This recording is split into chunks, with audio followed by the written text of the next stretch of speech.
in terms of the total aid, which is not entirely military, but a large amount is, between 120 billion to 150 billion, all those arms that still aren't enough, that are being blown up and haven't stopped Russia, they're not being sent to the Asia Pacific. They're not being sent to Japan, Taiwan, ASEAN states like the Philippines. So basically, from the U.S.'s perspective, all those stockpiles that were pretty much, blown up now they have to dig into their own stockpiles that they need for maintaining their minimum national security needs as they understand them to be. Well, that's the opportunity cost. They could have been sent to the Asia Pacific for containing China, and now they're blown up in Ukraine.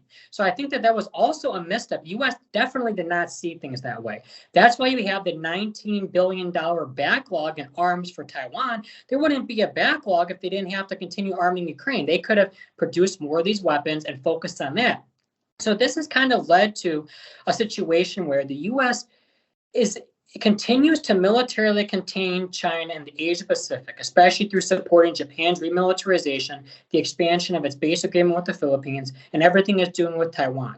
But it's not enough to achieve what it wants to do in the sense of strategically coercing China into capitulating to the U.S.'s demands, which would, for all intents and purposes, result in the U.S. expanding, or rather retaining, its unipolar hegemony over international relations that it still claimed to.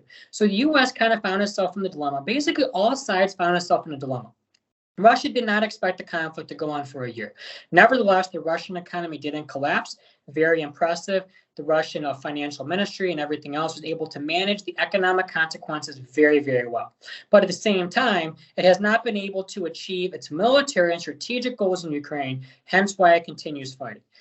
From the U.S.'s perspective, the U.S. thought, well, hey, they'd be able to either not even have a conflict. They thought President Putin would capitulate. He didn't capitulate. Thought the conflict would end quickly or Ukraine would win. It didn't happen. They're burning through their stockpiles, and they can't more robustly contain China on the time scale that they possibly would have predicted. They thought Russia would capitulate or whatever else. And from China's perspective, they never expected globalization to be shattered as the previous globalized model. There is still globalization, but it's not the same as before, to be shattered the way it has been by the Ukrainian conflict. They thought the conflict would be over quickly, swift Russian victory, everything would quickly restabilize. No, that didn't happen. Nor did they think that their attempted New Détente with the U.S. would fail as a result of the unexpected balloon incident. And nor did they think they'd be in a position where actually, if NATO throws, proverbially speaking, the kitchen sink at Russia in Ukraine, and Russia starts to get on the back foot very seriously, they'd have to, consider dispatching lethal aid to Russia to prevent the worst case scenario of Russia's balkanization, as President Putin and former President Medvedev have now begun warning about. So all sides have really found themselves in situations they did not expect a year ago.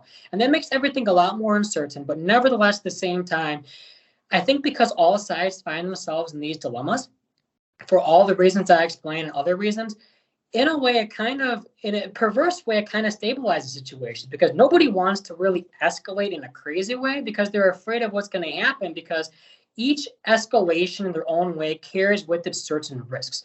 Russia can only escalate so far without having certain pushback from NATO.